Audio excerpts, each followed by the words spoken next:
ഇരുട്ടിനെ പേടിയുള്ള ഒരു മിന്നാമിന്നിയുണ്ടായിരുന്നു. അവന്റെ പേര് മിന്നി. അവൻ തന്റെ ചെറിയ വെളിച്ചം കണ്ടാൽ പോലും ഭയന്നുപോയിരുന്നു. ഓ, ഇരുട്ട് എത്ര വലുതാണ്! എന്റെ വെളിച്ചം ഒരു തീപ്പെട്ടിക്കോലുപോലെ ചെറുതാണ്, അവൻ പറഞ്ഞു. അവൻ ഒരു വലിയ മരപ്പൊത്തിനുള്ളിൽ ഒളിച്ചു. ഒരു ദിവസം രാത്രി മിന്നൽ പിണറുണ്ടായി. മിന്നി പേടിച്ച് ചിറകുകൾ അടച്ചു. ആ സമയം ഒരു വയസ്സായ മൂങ്ങയുടെ കരച്ചിൽ അവൻ കേട്ടു. കുഞ്ഞേ, എനിക്കൊന്നും കാണാൻ കഴിയുന്നില്ല. എന്റെ കണ്ണട എവിടെയോ പോയി.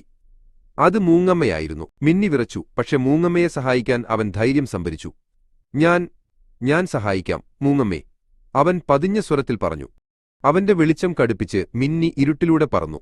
ആ ചെറിയ വെളിച്ചം കട്ടിയുള്ള ഇരുട്ടിൽ ഒരു വഴികാട്ടിയായി മാറി. അവൻ നിലത്തേക്ക് പറന്നുവന്നു. ഇലകൾക്കിടയിൽ തിളങ്ങുന്ന ഒരത്ഭുതം കണ്ടു. മൂങ്ങമ്മയുടെ നഷ്ടപ്പെട്ട കണ്ണട. സന്തോഷത്തോടെ മിന്നി കണ്ണടയെടുത്ത് മൂങ്ങമ്മയുടെ അടുത്തേക്ക് കൊണ്ടുപോയി. മൂങ്ങമ്മ ആശ്വാസത്തോടെ അത് ധരിച്ചു. നിന്റെ ചെറിയ വെളിച്ചം എന്റെ ലോകം മുഴുവൻ പ്രകാശിച്ചു മിന്നി. നീ ശക്തനാണ്, മൂങ്ങമ്മ ചിരിച്ചു. അന്നുമുതൽ മിന്നി ഇരുട്ടിനെ പേടിച്ചില്ല. അവൻ മനസ്സിലാക്കി, ഏറ്റവും ചെറിയ വെളിച്ചത്തിനു പോലും വലിയ കാര്യങ്ങൾ ചെയ്യാൻ കഴിയും.